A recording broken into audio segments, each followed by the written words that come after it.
بی خبر از همدیگر آسوده خوابیدن چه سود؟ بر مزار مردگان خویش نالیدن چه سود؟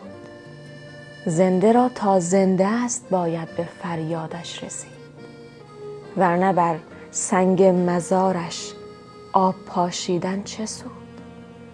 زنده را تا زنده است باید نمایی احترام، ورنه مشکی از برای مرده پوشیدن چه سود؟